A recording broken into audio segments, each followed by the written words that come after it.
قصیدہ بردہ سدا بہار قصیدہ، 750 سال سے یہ قصیدہ مقبول ہے، اور بہت سارے مشائخ کا، بزرگوں کا، پیروں کا یہ معمول رہا، روٹین رہی کہ متعلقین کو، مریدین کو اس کے پڑھنے کی باقاعدہ اجازت دیتے تاکہ وہ اس سے فائدہ حاصل کریں۔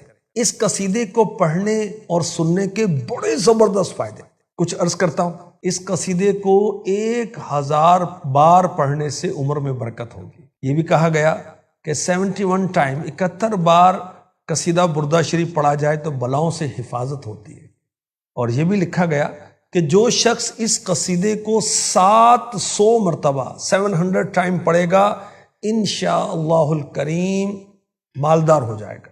اور یہ بھی لکھا گیا کہ کسی کو بیٹے کی خواہش ہو تو 116 بار 116 ٹائم اس قصیدے کا ورد کرے، اللہ چاہے گا تو بیٹا عطا ہوگا۔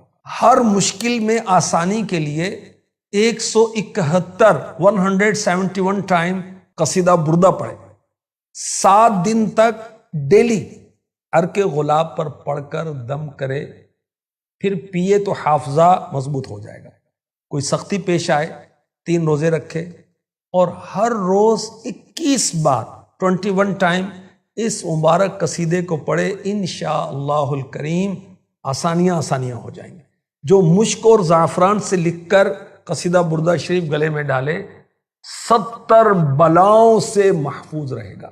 یاد رکھیں جس گھر میں یہ قصیدہ لکھا ہوا موجود ہوگا اس گھر میں چوری نہیں ہوگی۔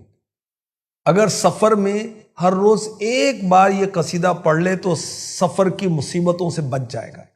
جس گھر میں یہ قصیدہ پڑھا جاتا ہے اللہ پاک اپنے کرم سے 7 چیزوں سے اس گھر کو محفوظ کر دیتا ہے۔ نمبر 1 جنوں کے شر سے، نمبر 2 وبا سے، نمبر 3 چیچک، آنکھوں کی بیماری، نحوست، دیوانگی، اچانک موت۔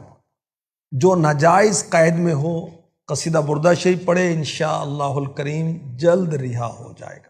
جس کھیتی پر ٹڈی آتی ہے تو 7 دفعہ 7 ٹائم پڑھ کر مٹی پر دم کر کے ڈال دے، جہاں وہ مٹی ہوگی وہاں ٹڈی نہیں آئے گی۔ جو کشتی پر سوار ہو کر 1 بار قصیدہ بردہ شریف پڑھ لے طوفان سے محفوظ رہے گا۔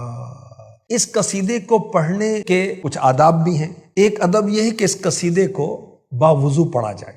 دوسرا ادب یہ ہے، یہ لازم نہیں ہے مگر ایک ادب بتایا جا رہا ہے، قبلے کی طرف منہ کر کے پڑھا جائے، مخارج اور حرکات کا خیال رکھا جائے، اور جو شعر پڑھے اس کا معنی مفہوم سمجھتا ہو، کیونکہ یہ قصیدہ ایک دعا کی مانند ہے، اور دعا کی تاثیر کب ہوتی جب اس کے معنی بھی معلوم ہو۔ ہر شعر کو شعر کی طرح پڑھے، نہ کہ نثر جیسے عام روانی ہوتی ہے۔